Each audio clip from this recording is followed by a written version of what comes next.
Assalamualaikum warahmatullahi wabarakatuh. Nah, di sini kami dari kelompok 8 yang beranggotakan saya sendiri, Dela Eka Irmayanti NIM 6, Ikhlasul Amalia NIM 17, dan Mailina Wati Putri NIM 33. Nah, di sini saya akan sedikit menerangkan tentang seksualitas pada ikan. Nah, apa sih yang dinamakan seksualitas pada ikan itu? Yaitu merupakan ciri yang membedakan antara jantan dan betina. Begitu pula seksualitas yang terjadi pada ikan yang terjadi dari dua jenis kelamin, yaitu diantaranya jantan dan betina. Di mana dikatakan ikan jantan adalah ikan yang mempunyai organ penghasil sperma, sedangkan ikan betina adalah ikan yang mempunyai organ penghasil telur. Nah, untuk seksualitas tidak akan pernah terlepas dari reproduksi. Hal tersebut dikarenakan seksualitas tidak akan terjadi tanpa adanya reproduksi. Baik, reproduksi itu merupakan kemampuan individu untuk menghasilkan keturunan sebagai upaya melestarikan jenisnya atau kelompoknya. Dalam hal ini, ikan akan melakukan reproduksi secara eksternal, di mana ikan jantan dan betina akan saling mendekat satu sama lain. Kemudian, ikan betina akan mengeluarkan telur.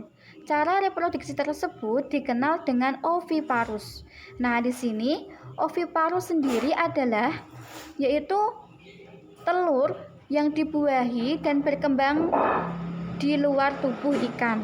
Nah, sekian dari saya. Selanjutnya akan dilanjutkan oleh Mbak Amel. Monggo Mbak Amel, saya persilakan. Assalamualaikum warahmatullahi wabarakatuh. Perkenalkan, nama saya Ikhlasul Amalia, NIM 17 dari kelas A4 TBR. Di sini saya akan menjelaskan sedikit mengenai ciri seksualitas pada ikan.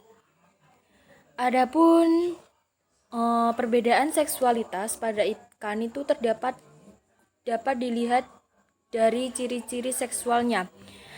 Ciri seksual pada ikan itu dibedakan antara yang pertama itu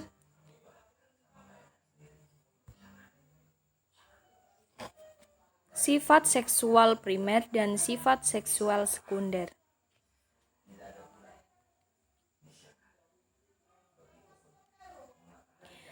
Sifat seksual primer, adapun cirinya itu ikan jantan dan ikan betina dapat dibedakan dengan melihat organ yang berhubungan secara langsung proses reproduksi dengan cara melakukan pembedahan pada bagian abdomen. Adapun ciri seksual primer antara lain itu alat atau organ yang berhubungan langsung dengan proses reproduksi. Contohnya itu testis dan salurannya pada ikan jantan dan ovarium beserta salurannya pada ikan betina. Yang kedua itu sifat seksual sekunder. Sifat seksual sekunder itu ciri kelamin yang dapat ditandai dengan melihat ciri-ciri fisik untuk membedakan ikan jantan dan ikan betina. Kalau yang primer itu dapat membedakannya ikan jantan dan ikan betina itu dengan cara pembedahan pada bagian abdomen. Sedangkan yang seksual sekunder itu dengan melihat ciri-ciri fisiknya. Ini bisa dilihat pada gambar. Ini. Kalau yang primer ini. Ciri seksual sekunder pada ikan jantan dan betina berkembang seiring dengan diferensiasi seksual yang terjadi seiring dengan perkembangan stadia ikan antara larva, benih, juvenil, dan menjadi dewasa. Ciri kelamin sekunder akan berkembang menentukan status kelamin ikan tersebut.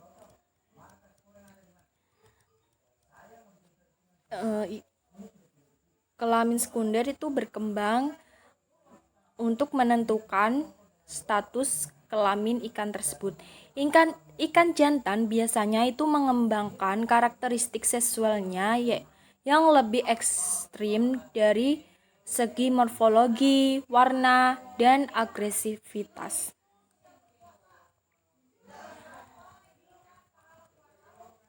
Selanjutnya, berdasarkan kemunculannya, ciri seksual sekunder itu dapat dibagi menjadi dua. Yang pertama, sifat seksual sekunder sementara. Ciri dari sifat seksual sekunder sementara itu hanya muncul pada waktu musim pemijahan saja. Ciri seksual sekunder muncul akibat adanya rangsangan lingkungan pada saat musim pemijahan. Secara umum, ikan yang siap memijah atau birahi menunjukkan beberapa perubahan perilaku dan penampakan tubuhnya yang muncul karena pengaruh hormonal saat ikan sedang birahi. Perubahan ini itu merupakan salah satu bentuk adaptasi reproduksi yang dikembangkan oleh spesies ikan tersebut untuk kelestarian jenisnya. Contohnya itu ikan Nokomis bicutatus dan Semotilus atromaculatus jantan. Yang kedua, sifat seksual sekunder permanen. Ciri sifat seksual sekunder permanen itu yang permanen atau tetap itu tanda ini tuh tetap ada sebelum, selama, dan sesudah musim pemijahan. Misalnya itu tandanya itu bulatan hitam pada ekor ikan. Contohnya itu pada ikan Amia calva jantan dan Gonopodium pada Gambosia affinis clasper pada golongan ikan Elamosbranchia. Terus warna yang lebih menyala pada ikan Lebistes. Oke, yang selanjutnya,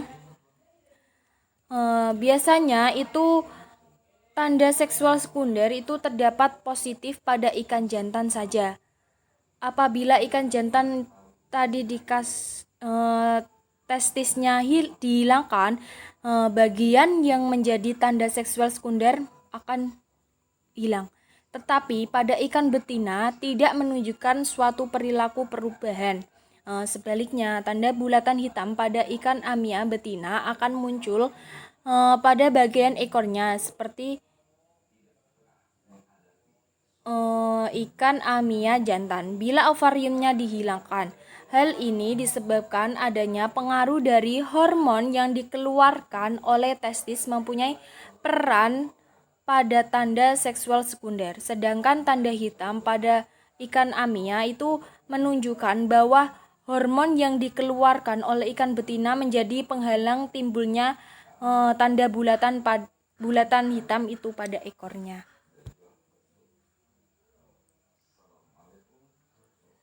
Oke. Yang selanjutnya itu ciri seksual sekunder terdiri dari dua jenis. Yang pertama, tidak berhubungan dengan kegiatan reproduksi. Contohnya, bentuk tubuhnya. Kalau yang betina itu lebih besar. Terus pada ikan jantan itu sirip ekor lebih panjang. Terus yang selanjutnya, pada ikan jantan itu warna tubuh lebih cemerlang. Gitu. Yang kedua, alat bantu pemijahan. Contohnya itu pada ikan jantan memiliki genopodium.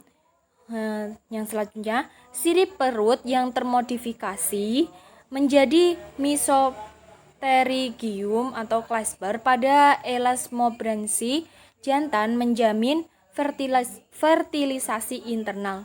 Yang terakhir, ovipositor pada ikan Rhodes amarus dan Charaprotus betina. Itu yang bisa saya sedikit jelaskan. Mohon Mohon maaf apabila ada kata atau kalimat yang kurang berkenan. Saya kembalikan kepada moderatornya. Assalamualaikum warahmatullahi wabarakatuh. Saya Melina Wati Putri, NIM 33. Di sini saya akan menjelaskan mengenai ikan hermaprodit dan ikan gonokarisme. Untuk yang pertama, ikan hermaprodit. Ikan hermaprodit mempunyai jaringan ovarium maupun jaringan testis yang sering dijumpai dalam beberapa famili ikan.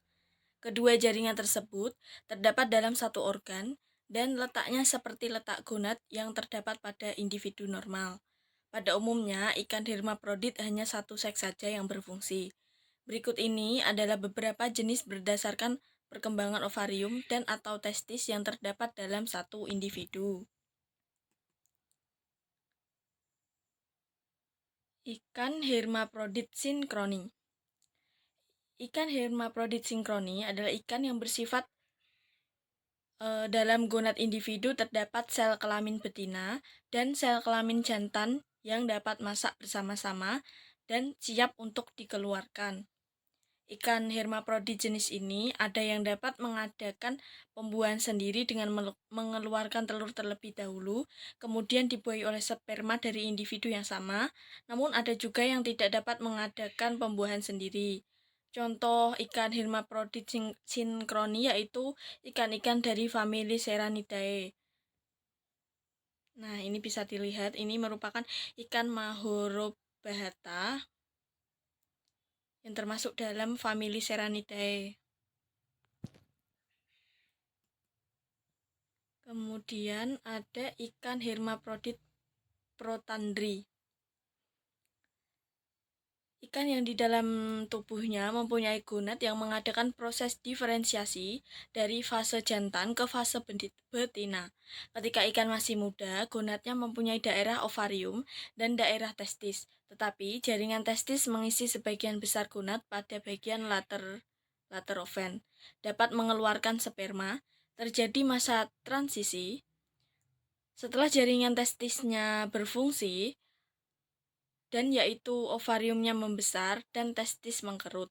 Pada ikan yang sudah tua, testis sudah tereduksi sekali sehingga sebagian besar dari gonad diisi oleh jaringan ovarium yang berfungsi, sehingga ikan berubah menjadi fase betina. Contohnya pada ikan Lates calcarifer atau ikan kakap. Ini bisa dilihat ya. Selanjutnya, ikan hermaprodit protogini. Ikan hermaprodit protogini merupakan keadaan yang sebaliknya dengan hermaprodit protandri. Proses diferensiasi gonadnya berjalan dari fase betina ke fase jantan.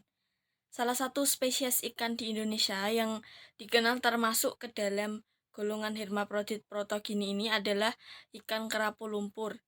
Nah, pada ikan kerapu lumpur ini memulai siklus reproduksinya sebagai ikan betina yang berfungsi, kemudian berubah menjadi ikan jantan yang berfungsi. Ini merupakan gambar ikan kerapu lumpur.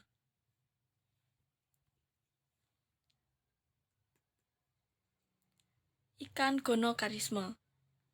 Selain hermaprodit, pada ikan terdapat juga gonokarisme, yaitu kondisi seksual berganda, yaitu pada tahap juvenil gonadnya tidak mempunyai jaringan yang jelas, status jantan atau betinanya. Gonad tersebut kemudian berkembang menjadi semacam ovarium. Setelah itu, setengah dari individu ikan-ikan itu gonadnya menjadi ovarium atau menjadi ikan betina, dan setengah lagi menjadi testis atau menjadi ikan jantan. Misalnya pada ikan anguilla atau yang bahasa Indonesia ikan sidat ya. Nah, ini merupakan gambar ikan sidat. Ikan sidat merupakan contoh dari ikan gonokarisme, salah satu contoh. Ini bisa dilihat. Nah, mungkin itu saja yang bisa saya jelaskan. Kurang lebihnya mohon maaf. Wassalamualaikum warahmatullahi wabarakatuh.